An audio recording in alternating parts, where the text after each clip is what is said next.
সুস্থ হাঁস ক্ষতিকর জীবাণুর আধার। গবেষণায় উঠে এলো চাঞ্চল্যকর তথ্য। অ্যান্টিবায়োটিক রেসিস্ট্যান্সের উৎস হাঁস। এতদিন আমরা জানতাম বাদুড় মারাত্মক রোগ সৃষ্টিকারী ভাইরাস ও ব্যাকটেরিয়া জমিয়ে রাখে।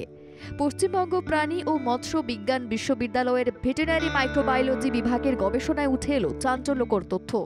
গবেষণায় দেখা গেছে সুস্থ হাঁসও চরম ক্ষতিকর জীবাণুর আধার। অ্যান্টিবায়োটিক রেসিস্ট্যান্সের অন্যতম উৎস হাঁস।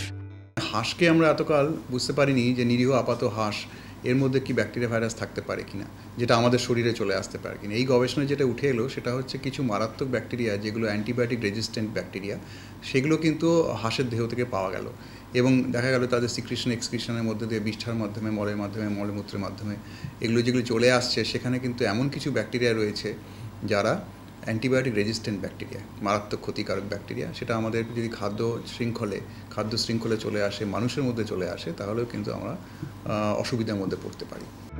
সুরক্ষার প্রশ্নে হাঁস চাষ কি ঝুঁকিপূর্ণ? সুরক্ষিত থাকতে উপায় কি বলছেন গবেষকরা? মানুষের সুরক্ষার স্বার্থে এটা মোকাবিলা করা একটি বিরাট চ্যালেঞ্জ। তাই হাঁস চাষ প্রতিপালন ক্ষেত্রে পরিবর্তনের প্রয়োজন। গৃহপালিত হাঁসের ক্ষেত্রে তাদেরকে নির্দিষ্ট স্থানে রাখা, একই সঙ্গে তাদের মলমূত্র পরিষ্কার করার ক্ষেত্রে সাবধানতা অবলম্বন করা প্রয়োজন। খামারে হাঁস চাষের ক্ষেত্রেও একইভাবে সুরক্ষার কথা মাথায় রেখে চাষ করতে হবে। খামারিরা যারা ব্যবসার ক্ষেত্রে ব্যবহার করেন এবং হাঁসকে ব্যবহার করেন, সেখানেও কিন্তু একটা বড় সংখ্যায় হাঁসের সঙ্গে আমাদের পরিচর্যার ক্ষেত্রে থাকতে হয়। আমাদের সঙ্গে খুব কাছাকাছি চলে আসে হাঁস। গৃহপালিত হাঁসের ক্ষেত্রে আমাদের সংখ্যায় কম হলেও তারা অনেক সময় আমাদের খুবই কাছে চলে থাকে। আমরা একটু সুরক্ষিত থাকবো নিজেদেরকে। খাওয়া দাওয়ার সময় তাদেরকে হাত দিয়ে যে পরিচর্যা করছি বা ঘাটাঘাটি করছি, সেখান থেকে হাত ধুয়ে নিয়ে যাতে হয় খাওয়া দাওয়া করি। বিষ্ঠাগুলো অনেক সময় ড্রাই হয়ে যায়, সেগুলো নাকের মধ্যে দিয়ে ঢুকে পড়তে পারে। সেইগুলোর দিকে আমাদের খেয়াল রাখতে হবে যাতে কোনোভাবে সরাসরিভাবে সংক্রামিত আমরা না হই। আমাদের সুরক্ষার ব্যবস্থা করতে হবে।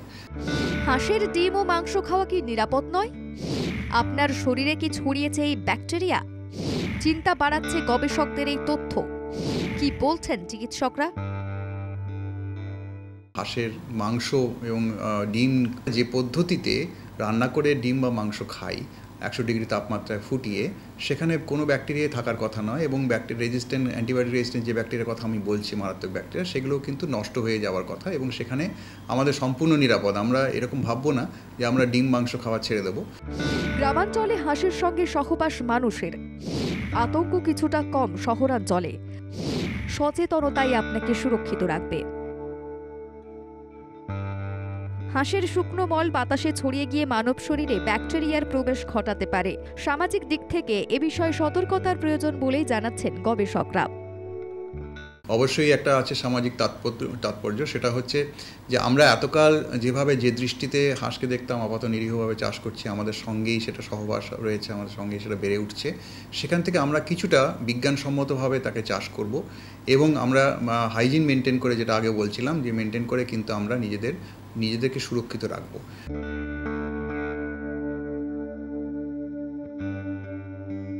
গবেষকরা এও জানাচ্ছেন এ নিয়ে আতঙ্কের কোনো কারণ নেই, তবে মানবিক সচেতনতাই রুখতে পারে এই ব্যাকটেরিয়ার সংক্রমণকে। তাই আমাদের এই প্রতিবেদন আপনাকে সচেতন করার উদ্দেশ্যে।